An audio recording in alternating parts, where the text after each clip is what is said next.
Oi pessoal, bom dia, tudo bem com vocês? Para aqueles que ainda não me conhecem, eu me chamo Bia e eu estou aqui mais uma terça-feira para estudarmos juntos a lição da Escola Sabatina com o tema Mensagem Centrada na Adoração. E é isso, vamos para o vídeo.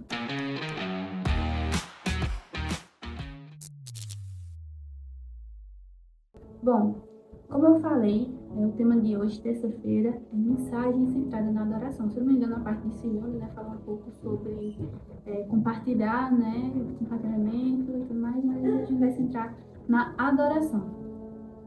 O tema da adoração, ela atravessa as três mensagens angélicas. A primeira mensagem destaca os elementos essenciais da verdadeira adoração, enquanto a segunda e a terceira apresentam advertências enfáticas contra a falsa adoração.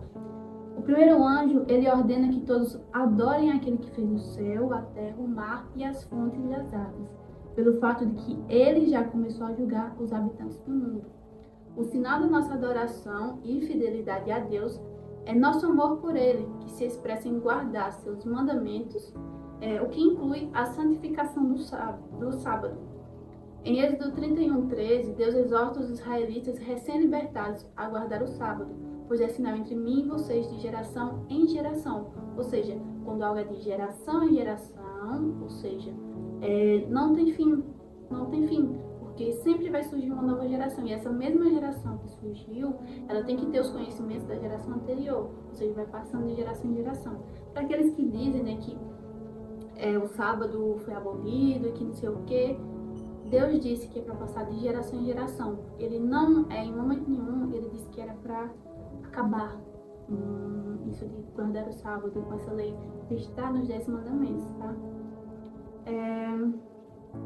Para que vocês saibam que eu sou o Senhor que os santifica. O sábado é um memorial da criação e da redenção, portanto, quando o guardamos, honramos a Deus como nosso Criador e Redentor. É um memorial, é para a gente lembrar. O sábado é um memorial da criação, ele foi instituído no Éden e foi passado para Moisés, lá nos mandamentos. Não que nesse intervalo de tempo o pessoal não guardava o sábado. Sim, eles sabiam, eles tinham conhecimento que o sábado era um dia de guarda e um dia de memorial. E aí nele foi passado como lei, junto com os outros 9 mandamentos, lá a Moisés no Monte Sinai. Por que esse foco na adoração ao Criador é tão essencial para os adventistas do sétimo dia?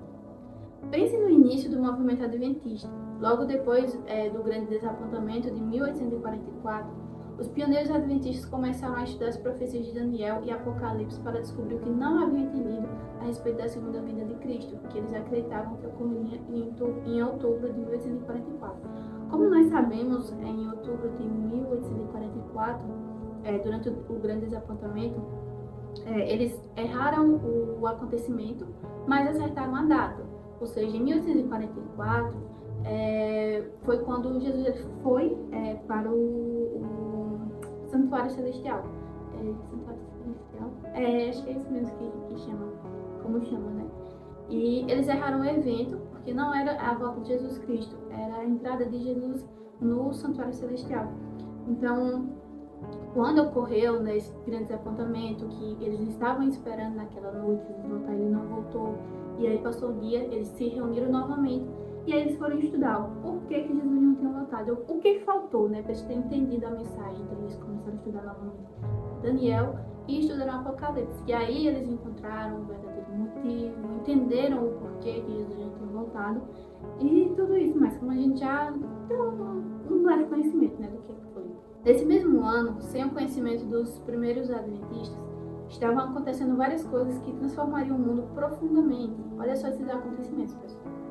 Foi em 1844 que Charles Darwin terminou de escrever o primeiro rascunho da obra A Origem das Espécies, popularizando a teoria evolucionista das origens que alimentariam o ateísmo. Ou seja, nesse mesmo ano que ocorreu o grande desapontamento, o movimento adventista que ele cresceu, foi o mesmo ano que Charles Darwin ele escreveu, né, terminou de escrever o primeiro rascunho, né, da origem das espécies, que dava margem ao ateísmo, ou seja, a teoria de que o ser humano ele foi criado, ele evoluiu numa espécie primitiva, né, que acreditam que é um ser parecido com um macaco, né, Então, eles acreditam, a maioria dos ateus também acredita, assim, bem complexo isso, né? Acho que pode se dizer assim.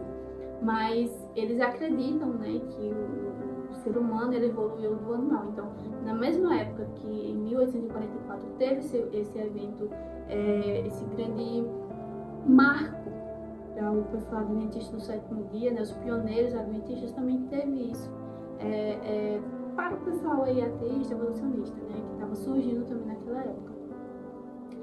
E também em 1844, Karl Marx escreveu seus manuscritos econômico-filosóficos, também conhecidos como manuscritos de 1844, formando a base dos regimes comunistas mais cruéis do século XX. Olha só, tudo no mesmo ano, 3 grandes eventos num único ano, e 2 que se referiam, que foram, como é que eu posso dizer, bem complexos.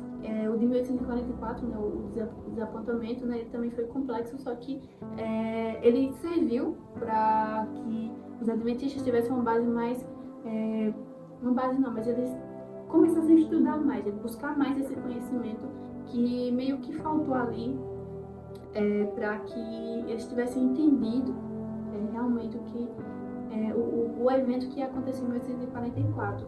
Não que eles não tinham estudado, tá, pessoal? Eles estudaram sim, só que eles não compreenderam de maneira mais clara o que era aquele evento, tá? Será coincidência que quando esses poderosos movimentos antibíblicos começaram, Deus estava trazendo à existência um povo que tem a missão de proclamar as boas novas da salvação, adorar o Deus Criador e chamar homens e mulheres do pecado para a segurança em Cristo? E aí, o que vocês acham? Vocês acham que foi tudo uma mera coincidência, que tudo foi do acaso? O que vocês acham? Eu acho que não, tá? Quando Deus chamou a Igreja Adventista do Sétimo Dia à existência, Ele queria uma igreja que não apenas pregasse, mas vivesse o que prega. A preparação para proclamar as solenes mensagens de Apocalipse 14 começa em nosso altar de adoração, em nossos momentos pessoais com Deus. Ou seja, como eu comentei, né? Eu acho que não foi uma coincidência, foi um grande marco para nós, adventistas do sétimo dia, e para aquelas pessoas também que simpatizam, né, com a Igreja Adventista do sétimo dia. Foi um grande marco porque ali mostrou que a gente precisava estudar mais e conhecer mais também sobre os planos de Deus, sobre toda a trajetória que o mundo ainda tem que viver. A gente sabe que a gente já está em uma fase mais final dessa história, né? Não vou entrar em muitos detalhes, tá? Mas é bem interessante isso e realmente Apocalipse 14 ela tem que ser muito estudado, muito bem debulhado, muito bem visto, assim, estudado, para que tudo venha a ser entendido e não ocorra novamente, né, algum mal entendido sobre isso e surgiu um grande desapontamento novamente, mas eu acredito que não, tá, pessoal? Que a gente agora sabe, entende mais, compreende mais, tem outras coisas para a gente também utilizar, para a gente entender completamente a Bíblia, como é que se diz? Esqueci a palavra agora, mas Daniel e Apocalipse, entender tudo, isso aqui a gente sabe, né, que eles estão ligados, as histórias estão ligadas, e é isso. Aí, para finalizar, tem uma pergunta que diz assim: qual é o peso das 3 mensagens angélicas na sua vida pessoal e social? Eu acredito que para mim, eu lia, você deixa aí nos comentários a sua resposta.